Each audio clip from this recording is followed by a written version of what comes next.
اور کتنے ہی نبی ایسے گزرے جن کے ساتھ مل کر بہت سے اللہ والوں نے جنگ کی، تو اللہ کی راہ میں انہیں جو کچھ بھی پیش آیا اس پر نہ تو انہوں نے ہمت ہاری، نہ وہ کمزور پڑے اور نہ ہی وہ دبے، اور اللہ صبر کرنے والوں سے محبت رکھتا ہے۔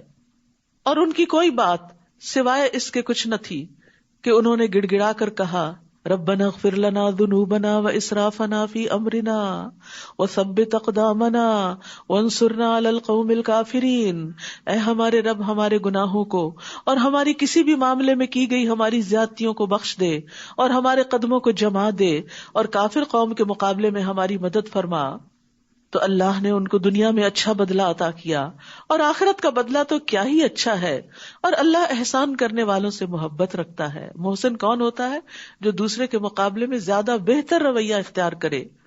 اے لوگو جو ایمان لائے ہو، اگر تم ان لوگوں کی اطاعت کرو گے جنہوں نے کفر کیا تو وہ تمہیں تمہاری ایڑیوں کے بل کفر کی طرف پھیر دیں گے، پھر تم خسارہ پانے والے بن کر پلٹو گے۔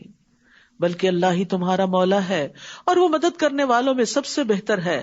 جنہوں نے کفر کیا ہم ضرور ان لوگوں کے دلوں میں تمہارا رعب ڈال دیں گے، اس وجہ سے کہ انہوں نے اللہ کے ساتھ وہ شریک بنائے جن کی اس نے کوئی دلیل نازل نہیں کی، اور ان کا ٹھکانہ آگ ہے، اور کتنا برا ٹھکانہ ہے ان ظالموں کا۔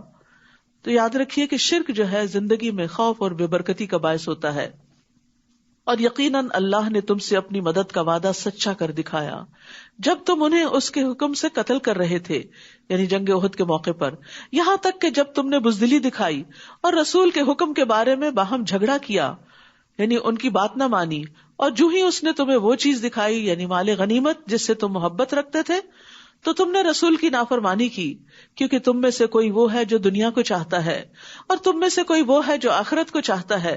پھر اس نے تمہیں ان کافروں سے پھیر دیا تاکہ وہ تمہیں آزمائے، اور یقیناً اس نے تم سے درگزر کیا، اور اللہ مومنوں پر بڑا فضل کرنے والا ہے۔ اذ تسعدون ولا تلوون علی احد والرسول يدعوكم فی اخراکم، جب تم چڑھے جا رہے تھے یعنی میدان سے بھاگ رہے تھے اور کسی ایک کو بھی مڑ کر نہ دیکھتے تھے، اور رسول تمہیں تمہارے پیچھے سے پکار رہے تھے، تو اس نے تمہیں غم پر غم دیا تاکہ تم اس پر رنج نہ کرو جو تم سے چھن گیا، اور نہ اس مصیبت پر جو تمہیں پہنچی، اور جو تم عمل کرتے ہو اللہ اس کی خوب خبر رکھنے والا ہے۔ تو اس سے یہ پتہ چلتا ہے کہ اللہ بندوں سے چاہتا ہے کہ وہ دنیا کے نقصانات پر غم نہ کریں، اسی لیے وہ بعض اوقات غم پہ غم ڈالتا ہے تاکہ بندہ غم سہنے کا ایسا عادی ہو کہ پھر پرواہ نہ کرے۔ غم انسان کے لیے تنگی پیدا کرتا ہے، اور پھر غم انسان کو کبھی مفید کاموں سے روک بھی لیتا ہے، یعنی غم کے مارے وہ اچھے کام نہیں کر سکتا۔ غم کی وجہ سے انسان کے اندر نفسیاتی گرہیں بھی لگ جاتی ہیں، تو اس لیے بہتر یہی ہوتا ہے کہ انسان اس کو جھٹک دے اور شرح صدر اختیار کرے، اپنے نفس کو اللہ کی مدد سے دعا کے ساتھ خوش رہنے کا عادی بنائے، کیونکہ اگر انسان کا سینہ کھلا ہوگا، دل میں وسعت ہوگی، فراخی ہوگی، تو راحت پائے گا، اللہ کا حکم سمجھے گا اور سمجھانے کے قابل بھی ہوگا اور نیکیوں میں آگے بڑھے گا۔ لیکن اگر وہ غم کی وجہ سے گھٹا رہا تو نیکی کے بہت سے مواقع ہاتھ سے چلے جائیں گے۔ اور یہاں اس چیز کی بھی تعلیم دی گئی کہ جو چیز چھوٹ جائے اس پر بھی غم نہیں کرنا چاہیے۔ اور پھر نبی صلی اللہ علیہ وسلم کی دعا بھی یاد رکھیے، اللہم انی اعوذ بک من الہم والحزن، اے اللہ بے شک میں تیری پناہ مانگتا ہوں غم اور دکھ اور پریشانی سے۔ پھر اس نے تم پر غم کے بعد اونگ کی شکل میں امن نازل فرمایا، یعنی عام طور پر ایسا ہوتا ہے کہ جیسے کوئی فوت ہوتا ہے نا تو بہت زیادہ انسان رو لیتا ہے، تو پھر اس کے بعد ایک عجب سی سکینت بھی طاری ہوتی ہے۔ جس نے تم میں سے ایک گروہ کو ڈھانپ لیا اور ایک گروہ کو ان کی جانوں نے فکر میں ڈال دیا، وہ اللہ کے بارے میں ناحق جاہلیت والا گمان کر رہے تھے۔ وہ کہہ رہے تھے کیا ہمارے لیے اس معاملے میں سے کسی چیز کا کوئی اختیار ہے؟ کہہ دیجئے بے شک معاملہ سارے کا سارا اللہ ہی کے اختیار میں ہے۔ وہ اپنے دلوں میں وہ کچھ چھپا رہے تھے جو وہ آپ کے لیے ظاہر نہیں کر رہے تھے۔ وہ کہہ رہے تھے کہ اگر ہمارے لیے اس معاملے میں کچھ بھی اختیار ہوتا تو ہم اس جگہ قتل نہ کیے جاتے۔ کہہ دیجئے اگر تم اپنے گھروں میں بھی ہوتے تو جن لوگوں کے حق میں قتل ہونا لکھ دیا گیا تھا وہ تو اپنی موت کے مقامات کی طرف نکل پڑتے، اور یہ اس لیے ہوا تاکہ جو کچھ تمہارے سینوں کے اندر ہے اللہ اسے آزما لے، اور تاکہ جو کچھ تمہارے دلوں میں ہے اسے خالص کر دے، یعنی کھوٹ کپٹ سب کچھ نکال دے، اور اللہ سینوں کے بھید خوب جاننے والا ہے۔ یعنی نیتوں کا کھوٹ ہو یا کام کرنے کے جذبے میں کوئی کمی ہو، تو یہ ساری چیزیں آزمائش کے وقت انسان کو ہلا دیتی ہیں، یا انسان آگے بڑھ جاتا ہے یا اور پھر پیچھے چلا جاتا ہے، اس سٹیج پر نہیں رہتا. یعنی تکلیف اور مصیبت اور آزمائش یا انسان کو ترقی دلاتی ہے یا پھر نیچے گرا دیتی ہے، پیچھے پھیر دیتی ہے. یقیناً وہ لوگ جو تم میں سے اس روز پیٹ پھیر گئے جب دو جماعتیں آمنے سامنے ہوئیں، دراصل شیطان نے انہی کی بعض کوتاہیوں کی وجہ سے انہیں پھسلا دیا تھا. یعنی نیکی کے کام کے لیے نکلے تھے، نبی صلی اللہ علیہ وسلم کے ساتھ نکلے تھے، لیکن ایک خوف زدہ خبر سن کے پیچھے ہٹنے لگے، اور پھر خاص طور پر جو منافقین پیچھے چلے گئے تھے، تو دراصل ان کے نفاق کی وجہ سے انہیں توفیق نہ ہوئی کہ وہ نبی صلی اللہ علیہ وسلم کے ساتھ جنگ میں حصہ لے سکیں. تو یاد رکھیے، اگر دلوں میں منافقت ہو تو انسان نیکی کے کاموں سے پیچھے رہ جاتا ہے، پھر اللہ تعالیٰ توفیق بھی چھین لیتا ہے. اور یقیناً اللہ نے ان سے درگزر کیا، بے شک اللہ بہت بخشنے والا ہے، بہت بردبار ہے. اے لوگوں جو ایمان لائے ہو، تم ان لوگوں کی طرح نہ ہو جاؤ جنہوں نے کفر کیا اور اپنے بھائیوں سے کہا جب وہ زمین میں سفر کے لیے یا جنگ کے لیے نکلے اور وہاں مر گئے کہ اگر وہ ہمارے پاس ہوتے تو وہ نہ مرتے اور نہ وہ قتل کیے جاتے. بعض اوقات ایسا ہوتا ہے نا، کوئی روڈ ایکسیڈنٹ میں فوت ہو جاتا ہے تو انسان بعد میں بہت حسرتیں اختیار کرتا ہے اور کہتا ہے کاش وہ نہ جاتا تو نہ مرتا. فرمایا نہیں، وہ تو اپنے بستروں میں ہوتے تو وہاں بھی مر جاتے. یہ اس لیے کہ اللہ اس بات کو ان کے دلوں میں حسرت بنا دے، اور اللہ ہی زندگی دیتا ہے اور وہی موت دیتا ہے، اور جو کچھ تم کرتے ہو اللہ اسے خوب دیکھنے والا ہے. اور البتہ اگر تم اللہ کے راستے میں قتل کیے جاؤ یا مر جاؤ تو اللہ کی طرف سے بخشش اور رحمت اس سے کہیں بہتر ہے جو دنیا میں وہ جمع کر رہے ہیں. یعنی اگر اللہ کے راستے میں موت آ بھی گئی تو کیا ہوا، آگے بہترین منزلیں ہیں، دنیا سے بہتر ٹھکانے ہیں. اور البتہ اگر تم مر جاؤ یا قتل کیے جاؤ تو اللہ ہی کی طرف تم سب اکٹھے کیے جاؤ گے. پس اے نبی، اللہ ہی کی رحمت کے باعث آپ ان کے لیے نرم خو ہو گئے، اور اگر آپ تند خو ہوتے، سنگ دل ہوتے، سخت دل ہوتے تو یہ ضرور آپ کے آس پاس سے منتشر ہو جاتے. بس آپ ان سے درگزر کیجئے اور ان کے لیے بخشش مانگیے اور ان سے اہم معاملات میں مشورہ کیجئے. پھر جب آپ کسی کام کا پختہ ارادہ کر لیں تو اللہ پر توکل کریں، بے شک اللہ توکل کرنے والوں سے محبت رکھتا ہے. یاد رکھیے، ایک دائی اور ایک لیڈر کے اندر جو بیسک کوالٹیز ہونی چاہیے، رحمت، نرمی، تواضع اور کندھے جھکا دینا، اور ساتھیوں کے لیے دعا کرنا، ان کی فکر کرنا. نرمی کاموں کو خوبصورت بنا دیتی ہے. نبی صلی اللہ علیہ وسلم نے فرمایا، بے شک نرمی جس چیز میں بھی ہوتی ہے اس کو زینت بخش دیتی ہے، اور جس چیز سے نکال دی جاتی ہے اسے بدصورت کر دیتی ہے. نرمی گھرانوں کو فائدہ دیتی ہے. رسول اللہ صلی اللہ علیہ وسلم نے فرمایا، جس گھرانے کو نرمی عطا کی گئی تو وہ ان کے لیے فائدے کا باعث ہے، اور جن سے نرمی روک دی گئی تو وہ ان کے لیے نقصان کا باعث ہے. یعنی جن گھروں میں نرمی نہیں ہوتی آپس میں ایک دوسرے کے لیے، وہاں نقصان ہی نقصان ہے. اب اس انتظار میں نہ رہے کہ دوسرے نرم ہو تو ہم نرم ہوں، ہم نرمی کا آغاز کریں. اگر اللہ تمہاری مدد کرے تو کوئی تم پہ غالب آنے والا نہیں، اور اگر وہ تمہیں چھوڑ دے تو اس کے بعد کون ہے جو تمہاری مدد کرے گا. اور اللہ ہی پر مومنوں کو توکل کرنا چاہیے. دیکھیے بار بار ان آیات میں توکل کا درس ہے کہ اللہ پہ بھروسہ کرو، اللہ تمہارے کام سنوار دے گا. کسی نبی کے لیے ممکن نہیں کہ وہ خیانت کرے، یعنی مال غنیمت میں سے کچھ اپنے لیے نکال لے، اور جو کوئی خیانت کرے گا وہ قیامت کے دن اس چیز کو لے کر آئے گا جو اس نے خیانت کی ہوگی. پھر ہر نفس کو اس کی کمائی کا پورا پورا بدلہ دے دیا جائے گا اور وہ ظلم نہ کیے جائیں گے. کیا بھلا وہ جو ہمیشہ اللہ کی رضا کی پیروی کرے اس کی طرح ہو سکتا ہے جو ہمیشہ اللہ کی ناراضگی کے ساتھ پلٹے اور اس کا ٹھکانہ جہنم ہو، اور کتنی بری ہے وہ لوٹنے کی جگہ. ہم درجات عند اللہ واللہ بصیر بما یعملون. وہ اللہ کے نزدیک مختلف درجوں میں ہیں، اور جو عمل وہ کرتے ہیں اللہ اس کو خوب دیکھنے والا ہے. لقد من اللہ علی المؤمنین اذ بعث فیہم رسولا من انفسہم یتلو علیہم آیاتہ ویزکیہم ویعلمہم الکتاب والحکمہ وان کانوا من قبل لفی ضلال مبین. یقیناً اللہ نے مومنوں پر احسان کیا. اللہ کا بہت بڑا انعام ہے، مہربانی ہے، رحمت ہے جب انہی میں سے ایک رسول ان میں بھیجا، یعنی انہی کی قوم کے اندر سے رسول اٹھایا. وہ ان پر اللہ کی آیات پڑھ کر سناتا ہے، یعنی قرآن کی تلاوت کرتا ہے اور ان کا تزکیہ کرتا ہے یعنی ان کے دلوں کے میل کچیل تک بھی نکالتا ہے، ان کے اخلاق سنوارتا ہے. انما بعثت لاتمم مکارم الاخلاق، کہ میں اخلاق کی تکمیل کے لیے بھیجا گیا ہوں. اور انہیں کتاب و حکمت کی تعلیم دیتا ہے، اور یقیناً اس سے پہلے وہ کھلی گمراہی میں مبتلا تھے. تو یاد رکھیے یہ چاروں چیزیں ساتھ ساتھ چلتی ہیں، تلاوت کتاب، تعلیم کتاب اور حکمت کے ساتھ ساتھ تزکیہ بھی، کیونکہ جب تک تزکیہ نہ ہو، اصلاح نہ ہو، تو تعلیم کا مقصد فوت ہو جاتا ہے. کیا احد میں جب تمہیں ایک مصیبت پہنچی، حالانکہ تم بدر میں اس سے دگنی پہنچا چکے تھے، تو تم کہنے لگے یہ کہاں سے آئی؟ کہہ دیجئے وہ تمہارے ہی نفسوں کی جانب سے ہے.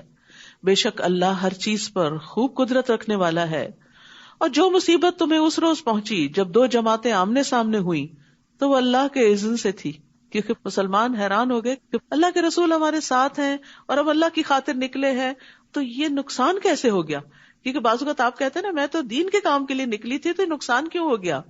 تو یہ بھی اللہ کے اذن سے ہی ہوتا ہے، اور تاکہ وہ ایمان والوں کو جان لے. وہ پرکھنا چاہتا ہے کہ کون پھر بھی استقامت اختیار کرتا ہے اور کون اس رستے میں چھوٹے موٹے نقصان سے بددل ہو کے پیچھے پلٹ جاتا ہے. اور تاکہ وہ لوگوں کو بھی جان لے جنہوں نے منافقت کی، یعنی منافقوں کو الگ کرنا بھی چاہتا ہے.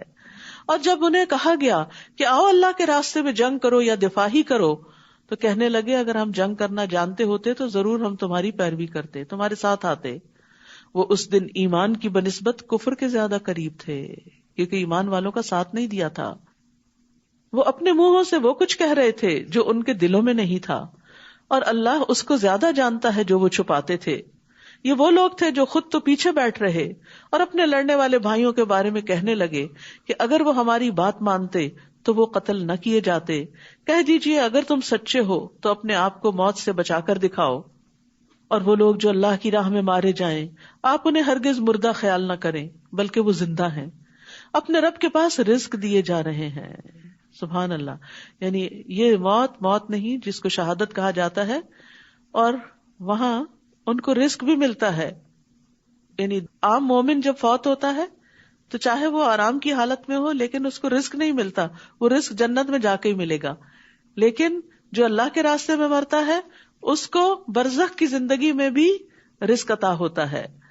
رسول اللہ صلی اللہ علیہ وسلم نے فرمایا شہید قتل کی صرف اتنی تکلیف محسوس کرتا ہے جتنی تم میں سے کسی کو چیونٹی کے کاٹنے سے ہوتی ہے. بس اس کے خون کے پہلے قطرے کے ساتھ اس کی بخشش ہو جاتی ہے. جنت میں اس کا ٹھکانہ دکھا دیا جاتا ہے، عذاب قبر سے محفوظ رہتا ہے، قیامت کے دن بڑی گھبراہٹ سے محفوظ رہے گا، ایمان کے لباس سے مزین کیا جاتا ہے. حضرت عمر رضی اللہ عنہ دعا کیا کرتے تھے اللہم ارزقنی شہادتا فی سبیلک واجعل موتی فی بلد رسولک صلی اللہ علیہ وسلم.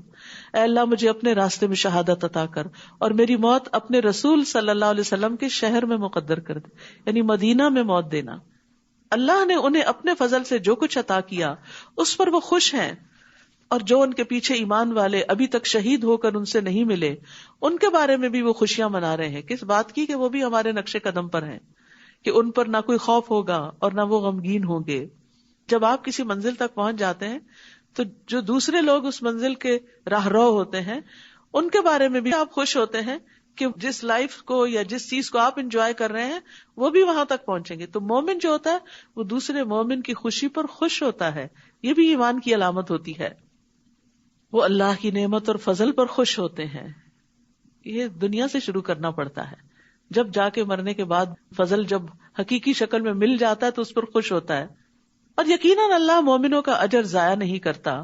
وہ مومن جنہوں نے احد میں زخم لگنے کے باوجود اللہ اور رسول کے حکم پر لبیک کہا، ان میں سے جنہوں نے احسان اور تقوی کی روش اختیار کی ان کے لیے بہت بڑا اجر ہے. یعنی اگرچہ شکست ہوئی پھر بھی بد دل نہیں ہوئے، پھر بھی احسان کی روش اختیار کی. وہ جن سے منافق لوگوں نے کہا کہ دشمن کے لوگ تمہارے خلاف جمع ہو گئے تو ڈرو ان سے، تو ڈرنے کی بجائے اس بات نے انہیں ایمان میں اور بڑھا دیا، اور وہ کہنے لگے حسبنا اللہ و نعم الوکیل، ہمیں اللہ ہی کافی ہے اور وہ بہترین کارساز ہے. ہوا یہ تھا کہ جنگ احد کے بعد یہ خبر مشہور ہوئی کہ دشمن پھر پلٹ کر حملہ کرنے لگا ہے. تو نبی صلی اللہ علیہ وسلم نے لوگوں کو حکم دیا کہ وہ نکلیں اب پھر مقابلے کے لیے. زخموں سے چور لوگ، تھکے ہارے، یعنی صرف جسمانی زخم نہیں تھے، دل میں بڑے بڑے زخم لگ چکے تھے کیونکہ مدینہ کے ہر گھر سے کوئی نہ کوئی شہید ہو چکا تھا. لیکن اس کے باوجود وہ پھر اٹھ کھڑے ہوئے. سوچئے اگر آپ ایک دن تھکے ہو کسی کام میں، دوسرے دن پھر بلا لیا جائے تو ہمارا حال کیا ہوتا ہے؟ کن کو ہم پہ رحم نہیں آتا؟ لیکن یہ بھی ایک بڑی سخت آزمائش تھی کہ اس وقت انہیں خوف بھی دلایا گیا، غم بھی تھا، خوف بھی تھا، جسمانی زخم بھی تھے، لیکن پھر بھی وہ کہنے لگے حسبنا اللہ و نعم الوکیل. یعنی جب چیزیں بہت مشکل ہو جایا کرے نا تو اللہ سے مدد مانگا کرے، حسبنا اللہ و نعم الوکیل. یہ وہ کلمہ ہے جسے ابراہیم علیہ السلام نے اس وقت کہا جب ان کو آگ میں ڈالا گیا تھا تو آگ ان پر ٹھنڈی ہو گئی تھی. سبحان اللہ. تو اسی طرح مشکل کام آسان ہو جائیں گے جب آپ حسبنا اللہ پڑھ لیں گے. تو وہ اللہ کی نعمت اور فضل کے ساتھ لوٹے. وہاں جا کر انہوں نے تجارت کی اور نفع کما کر آئے اور انہیں کوئی تکلیف بھی نہ پہنچی. یعنی جس چیز سے وہ ڈر رہے تھے دشمن بھی بھاگ گیا اور انہوں نے اللہ کی رضا کی پیروی کی، یعنی اللہ کے فیصلے پر راضی ہو گئے. اور اللہ بہت بڑے فضل والا ہے. یہ توکل کے 4 انعام تھے کہ نعمت ملی، فضل ملا، تکلیف دور ہوئی اور اللہ کی رضا حاصل ہوئی. یہ تو شیطان ہی ہے جو تمہیں اپنے دوستوں سے ڈراتا ہے، تو تم ان سے نہ ڈرو اور مجھ ہی سے ڈرو اگر ہو تم ایمان لانے والے. اور جو لوگ کفر میں بھاگ دوڑ کر رہے ہیں وہ آپ کو غمگین نہ کریں، بے شک وہ اللہ کو ہرگز کچھ بھی نقصان نہیں دے سکتے. اللہ چاہتا ہے کہ ان کے لیے آخرت میں کوئی حصہ نہ رکھے اور ان کے لیے بہت بڑا عذاب ہے. یہاں مومنوں کی حوصلہ افزائی کی جا رہی ہے کہ ان کے دشمن ان کو کچھ بھی نقصان نہیں دے سکتے. اصل ضرورت ہے اپنا ایمان سلامت رکھنے کی. یقیناً وہ لوگ جنہوں نے ایمان کے بدلے کفر خرید لیا وہ ہرگز اللہ کا کچھ بھی نہ بگاڑ سکیں گے اور ان کے لیے دردناک عذاب ہے. یقیناً کفر کرنے والوں کو جو ڈھیل ہم دے رہے ہیں وہ اسے اپنے حق میں ہرگز اچھا خیال نہ کرے. یعنی اللہ کی نافرمانی کے باوجود اگر کوئی مصیبت نہیں آ رہی تو یہ مت سمجھو کہ اللہ راضی ہے تم سے. بے شک یہ ڈھیل تو ہم انہیں اس لیے دے رہے ہیں تاکہ وہ گناہوں میں اور زیادہ بڑھ جائیں اور ان کے لیے رسوا کن عذاب ہے. یہ بھی بڑی ڈرنے کی بات ہے کہ انسان اللہ کی نافرمانی کرے اور دنیا میں اس پر کوئی آزمائش اور امتحان نہ ہو اور انسان سمجھے کہ میں جو کر رہا ہوں ٹھیک ہی کر رہا ہوں. کیونکہ جب مشکل آتی ہے تو انسان اپنی غلطیوں کا سوچتا ہے. اور ایسا نہیں ہو سکتا کہ اللہ مومنوں کو اسی حال پہ چھوڑ دے جس پر تم اس وقت ہو، یہاں تک کہ ناپاک کو پاک سے الگ کر دے. اور نہ ہی اللہ ایسا ہے کہ تمہیں غیب پر مطلع کرے، لیکن اس کے لیے وہ اپنے رسولوں میں سے جسے چاہتا ہے چن لیتا ہے. بس اللہ اور اس کے رسولوں پر ایمان لے آؤ. اگر تم ایمان لاؤ گے اور تقوی اختیار کرو گے تو تمہارے لیے بہت بڑا اجر ہے. وَإِن تُؤْمِنُوا وَتَتَّقُوا فَلَكُمْ أَجْرٌ عَظِيمٌ. تقوی انسان کے دل پر بھی ایک چیک ہوتا ہے کہ برا نہیں سوچنا، نیگیٹو تھنکنگ نہیں. زبان پر بھی ایک لاک لگاتا ہے، کوئی بری بات زبان سے نہیں نکالنی. ایکشن میں بھی انسان کو روک کے رکھتا ہے کہ کہیں زیادتی نہیں کرنی. اور وہ لوگ جو اللہ کی عطا کردہ فضل میں بخل کرتے ہیں وہ ہرگز نہ سمجھیں کہ یہ ان کے حق میں بہتر ہے، بلکہ یہ ان کے حق میں بہت برا ہے. قیامت کے دن وہ ضرور اسی چیز کے ساتھ توق پہنائے جائیں گے جس میں انہوں نے بخل کیا. اور آسمانوں اور زمین کی میراث اللہ ہی کے لیے ہے اور جو تم عمل کرتے ہو اللہ اس سے خوب باخبر ہے. یقیناً اللہ نے ان لوگوں کی بات سن لی جنہوں نے کہا کہ اللہ فقیر ہے اور ہم غنی ہیں، ہمارے پاس بہت مال ہے. اللہ خود نہیں دیتا، ہم سے دلواتا ہے، نعوذ باللہ. ہم ضرور لکھ لیں گے جو انہوں نے کہا.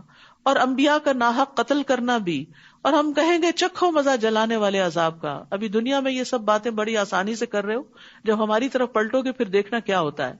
یہ عذاب اس وجہ سے ہے جو تمہارے ہاتھوں نے آگے بھیجا، تمہاری اپنی کمائی ہے.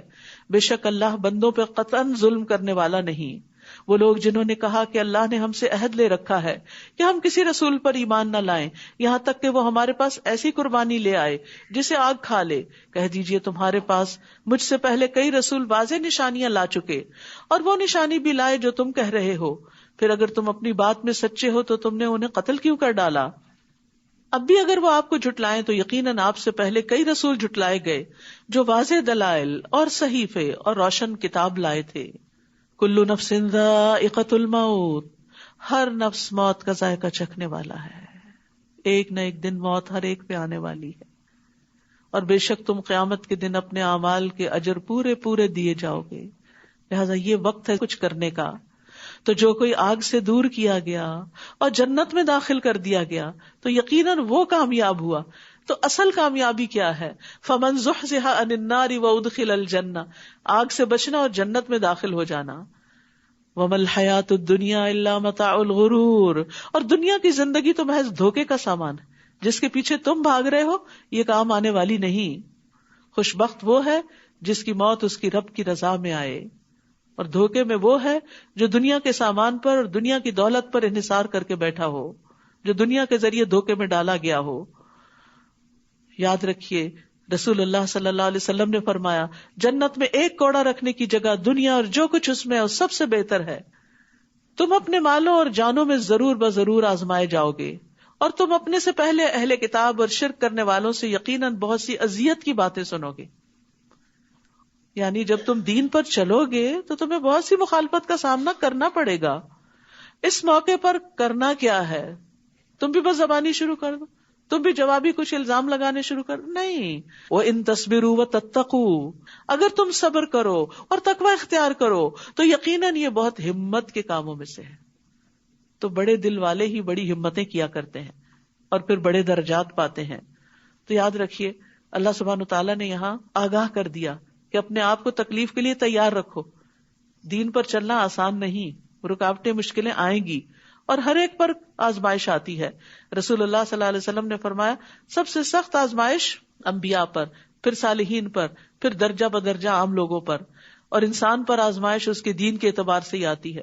دین میں پختگی ہو تو آزمائش میں اضافہ کر دیا جاتا ہے، کمزوری ہو تو آزمائش کم کر دی جاتی ہے. تو اللہ کی طرف سے آنے والی آزمائش پر ناراض نہیں ہونا چاہیے. جو راضی رہتا ہے اس حال میں بھی اللہ اس سے راضی ہو جاتا ہے، اور جو ناراض ہوتا ہے اللہ تعالیٰ اس سے ناراض ہو جاتا ہے. اور جب اللہ نے اہل کتاب سے پختہ عہد لیا کہ تم ضرور اسے سب لوگوں کے لیے بیان کرو گے اور تم اسے چھپاؤ گے نہیں، تو انہوں نے اس عہد کو پس پش ڈال دیا اور اسے تھوڑی قیمت میں بیچ ڈالا. تو کتنا برا ہے جو وہ بدلے میں لے رہے ہیں. آپ ہرگز ان لوگوں کو کامیاب خیال نہ کریں جو اپنے کیے ہوئے کاموں پر خوش ہوتے ہیں اور وہ چاہتے ہیں کہ ان کاموں پر بھی ان کی تعریف کی جائے جو انہوں نے کیے ہی نہیں. یہ بھی منافقین کی علامت ہے کہ کام نہ کرنا اور کریڈٹ خود لینے کی کوشش کرنا، یعنی کسی کی محنت پر تعریف چاہنا. تو آپ ہرگز انہیں عذاب سے نجات پانے والا خیال نہ کریں، اور ان کے لیے دردناک عذاب ہے. یعنی اللہ کو سب پتا ہے کہ کون کس وقت کس اخلاص کے ساتھ کیا محنت کر رہا ہے. اور آسمانوں اور زمین کی بادشاہت اللہ ہی کے لیے ہے، اور اللہ ہر چیز پر پوری قدرت رکھنے والا ہے. اور پھر یہاں سے شروع ہوتی ہے سورت آل عمران کی آخری آیات. رسول اللہ صلی اللہ علیہ وسلم نے فرمایا آج رات مجھ پر چند آیات نازل ہوئی ہیں، اس آدمی کے لیے ہلاکت ہے جس نے ان کو پڑھا لیکن ان میں غور و فکر نہیں کیا. نبی صلی اللہ علیہ وسلم تہجد کے وقت وضو کرنے سے پہلے ان آیات کو پڑھا کرتے تھے. کیا ہے یہ آیات؟ ان فی خلق السماوات والارض واختلاف اللیل والنہار لآیات لأولی الالباب، بے شک آسمانوں اور زمین کی تخلیق میں اور دن اور رات کی آمد و رفت میں عقل والوں کے لیے بہت سی نشانیاں ہیں، تاکہ وہ اس میں غور و فکر کریں اور ان نشانیوں کو پائیں اور ان کے ذریعے اللہ تک پہنچیں. کون ہے یہ عقل مند؟ الذین یذکرون اللہ قیاما وقعودا وعلی جنوبہم، جو کھڑے اور بیٹھے اور اپنے پہلوؤں پر لیٹے اللہ کو یاد کرتے ہیں، اور وہ آسمانوں اور زمین کی تخلیق میں غور و فکر کرتے ہیں. یعنی وہ صرف ذکر نہیں کرتے، وہ فکر بھی کرتے ہیں، وہ یہ سب دیکھتے ہیں، کہتے ہیں اے ہمارے رب تو نے یہ سب کچھ بے مقصد نہیں پیدا کیا. یہ اتنا بڑا آسمان، یہ زمین، اس میں رنگ رنگ کی چیزیں جو پیدا کی اور زمین پیدا کرتی چلی جا رہی ہے، اور یہ طرح طرح کے انسان اور ان کی عقلیں اور ان کے کام، یہ سب کچھ ایسے بے مقصد نہیں ہو سکتا. تو پاک ہے کہ کوئی بے مقصد کام کرے، بس ہمیں آگ کے عذاب سے بچا لے. تو یہاں ذکر کو غور و فکر پر مقدم رکھا گیا ہے. ام درداء سے پوچھا گیا ابو درداء اکثر کیا کرتے تھے؟ وہ کہتی ہیں وہ اکثر سوچوں میں غرق رہتے تھے، یعنی غور و فکر زیادہ کرتے تھے. لیکن یاد رکھیے غور و فکر کرنے کے لیے خاموشی بھی ضروری ہوتی. ہر وقت باتیں کرنے والا غور و فکر نہیں کر سکتا. جو کسی کی بات توجہ سے سنے ہی نہ، وہ کیا غور و فکر کرے گا؟ ان سے پوچھا گیا آپ کا کیا خیال ہے، کیا غور و فکر کرنا اعمال میں سے ایک عمل ہے، یہ کوئی نیکی کا کام ہے؟ انہوں نے کہا ہاں، یہ ایک یقین ہے، یعنی یہ ایسا عمل ہے جس کے ذریعے یقین حاصل ہوتا ہے. اور علم کے ساتھ جب یقین حاصل ہو جاتا ہے، چاہے اللہ تعالیٰ کی ذات کے بارے میں یقین ہو یا کسی اور چیز کے بارے میں، تو جب یقین حاصل ہو جاتا ہے تو انسان کے عمل میں اضافہ ہوتا ہے. ابن عون کہتے ہیں غور و فکر کرنے سے غفلت ختم ہو جاتی ہے، دل میں خشیت پیدا ہوتی ہے، جیسا کہ پانی کاشتکاری کے لیے نباتات اگاتا ہے، اسی طرح جتنا غم دلوں کو چمکاتے ہیں اتنا کوئی اور چیز دلوں کو نہیں چمکاتی، اور جتنا غور و فکر سے دل روشن ہوتے ہیں اتنا کسی اور چیز سے روشن نہیں ہوتے. یعنی غم کی وجہ سے انسان کی بہت سی صلاحیتیں جاگ بھی اٹھتی ہیں، الا یہ کہ وہ اس پہ مسلط ہی ہو جائے اور سب کچھ اس کا ختم کر دے. وہ دعائیں کرتے ہیں، اے ہمارے رب، بے شک جسے تو آگ میں داخل کرے تو حقیقتاً تو نے اسے رسوا کر دیا. اصل بے عزتی جہنم میں جانا ہے اور ظالموں کے لیے کوئی مددگار نہیں. یہ دیکھیے یہاں ساری دعائیں ربنا سے شروع ہوں گی. اب اے ہمارے رب، ہم نے ایک پکارنے والے کو سنا جو ایمان کی طرف پکار رہا تھا کہ تم اپنے رب پر ایمان لے آؤ، تو ہم ایمان لے آئے. اے ہمارے رب، ہمارے لیے ہمارے گناہوں کو بخش دے اور ہم سے ہماری برائیوں کو دور کر دے اور ہمیں نیک لوگوں کے ساتھ فوت کر. اے ہمارے رب، اور ہمیں وہ عطا کر دے جس کا تو نے اپنے رسولوں سے ہم سے وعدہ کیا تھا، اور تو ہمیں قیامت کے دن رسوا نہ کرنا، یعنی جہنم سے بچانا. بے شک تو اپنے وعدے کے خلاف نہیں کرتا. فاستجاب لهم ربهم، تو ان کے رب نے ان کی دعا قبول کر لی. تو یہ دعائیں مانگنی چاہیے، یہ قبولیت والی دعائیں ہیں کہ میں تم میں سے کسی عمل کرنے والے کے عمل کو ضائع نہیں کروں گا، خواہ مرد ہو یا عورت. نو ڈسکریمنیشن، کوئی جینڈر ڈسکریمنیشن نہیں. جو بھی اچھا کام کرے گا اس کو بدلہ ملے گا. تم میں سے باز ہی سے ہیں تو وہ لوگ جنہوں نے ہجرت کی اور جو اپنے گھروں سے نکالے گئے اور میرے راستے میں ستائے گئے، انہوں نے جنگ کی اور وہ مارے گئے. البتہ میں ضرور ان سے ان کی برائیاں دور کر دوں گا اور میں ضرور انہیں ایسے باغات میں داخل کروں گا جن کے نیچے نہریں بہ رہی ہوگی. یہ بدلہ ہے اللہ کی طرف سے، اور اللہ ہی ہے جس کے پاس اچھا بدلہ ہے. تو جو لوگ ایمان لا کر تکلیفیں اٹھائیں، اللہ سبحانہ و تعالیٰ ان تکلیفوں کے بدلے ان کے گناہ معاف کر دے گا. لا یغرنک تقلب الذین کفروا فی البلاد، کفار کا شہروں میں چلنا پھرنا یعنی آزادی سے گھومنا پھرنا کوئی رکاوٹ نہیں، آپ کو ہرگز دھوکے میں نہ ڈالے کہ یہ کامیابی کی علامت ہے. یہ تو تھوڑا سا فائدہ ہے، پھر ان کا ٹھکانہ جہنم ہے، اور وہ کتنا برا ٹھکانہ ہے. لیکن وہ لوگ جنہوں نے اپنے رب کا تقوی اختیار کیا، ان کے لیے ایسے باغات ہیں جن کے نیچے نہریں بہتی ہیں، وہ ان میں ہمیشہ رہنے والے ہیں. یہ اللہ کی طرف سے مہمانی ہے، اور جو اللہ کے پاس ہے وہ نیک لوگوں کے لیے زیادہ بہتر ہے. یہ آپ سوچ رہے ہوں گے کہ باقی لوگ تو دنیا کے فائدے اٹھائیں اور مومن سے سارے وعدے آخرت کے بس ہوتے ہیں، کیوں نہیں دنیا کے وعدے ہم سے کیے جا رہے؟ ہمارے لیے بھی ہیں دنیا کے وعدے، لیکن زیادہ وعدے آخرت کے. کیوں؟ اس کے پیچھے حکمت کیا؟ حکمت یہ ہے کہ دنیا تو ختم ہو جانے والی ہے، اس میں جو کچھ بھی مل جائے وہ عارضی یا معمولی یا مچھر کے پر برابر بھی نہیں، اور جو وہاں کا وہ ہمیشہ کا. تو عقل مند وہ ہے جو حقیقی چیز کے مقابلے میں بڑی چیز کو پریفر کرے، خواہ وہ بعد میں آئے. مثلا آپ کی پسند کا ڈرنک دوسرے راؤنڈ میں آنے والا ہے، تو آپ پہلے راؤنڈ میں آنے والے ڈرنک کو کیا کرتے ہیں؟ چھوڑ دیتے ہیں کہ میں زیادہ اچھا والا لوں گا. تو اگر دنیا میں کچھ نہیں بھی ملتا تو کوئی بات نہیں، اللہ کا وعدہ جھوٹا نہیں، اللہ کے سارے وعدے سچے ہیں. اللہ پر ایمان، اعتماد اور یقین یہی تو ہے کہ اس کے وعدوں کو سچا مانتے ہوئے جو کرنے کے کام ہے وہ کرتے چلے جائیں. اسی کا تو اجر ہے کہ اعتماد ہے، بھروسہ ہے ہمیں اللہ پر کہ وہ سچ کہہ رہا ہے، وہ ضرور اپنے وعدے پورے کرے گا. اور بے شک اہل کتاب میں سے کچھ ایسے بھی ہیں جو اللہ پر ایمان رکھتے ہیں اور اس پر جو آپ کی طرف نازل کیا گیا اور اس پر بھی جو ان کی طرف نازل کیا گیا، اللہ کے لیے جھکنے والے ہیں. اللہ کی آیات کو تھوڑی قیمت کے عوض نہیں بیچتے، یعنی دین کو دنیا کی خاطر نہیں بیچتے. ایسے ہی لوگوں کا اجر ان کے رب کے پاس ہے، بے شک اللہ جلد حساب لینے والا ہے. یا ایھا الذین آمنوا اصبروا وصابروا ورابطوا واتقوا اللہ لعلکم تفلحون. اے لوگو جو ایمان لائے ہو، صبر کرو اور مقابلے میں مضبوط رہو اور تیار رہو اور اللہ کا تقوی اختیار کرو تاکہ تم کامیاب ہو جاؤ. یہاں پر آپ دیکھیے سورت میں جو چیز بار بار ریپیٹ ہوئی کامیابی کی علامت، وہ کیا ہے؟ صبر اور تقوی. صبر تکلیف دہ چیز کے پیش آنے پر، اور تقوی تکلیف دہ حالات میں بھی اللہ کی اطاعت پر جمے رہنے پر. تو صبر اور تقوی دونوں لازم و ملزوم ہوتے ہیں، دونوں سے بندوں کی اصلاح بھی ہوتی ہے. تو کچھ لوگ ہوتے ہیں جو صبر کرتے ہیں تقوی نہیں اختیار کرتے، کچھ ہوتے ہیں جو تقوی اختیار کرتے ہیں صبر نہیں اختیار کرتے، کچھ ہوتے ہیں جو دونوں اختیار کرتے ہیں اور کچھ ہوتے ہیں جو دونوں ہی نہیں کرتے. تو اللہ سبحانہ وتعالی ہمیں ان لوگوں میں شامل کرے جو صبر بھی کرے اور تقوی بھی.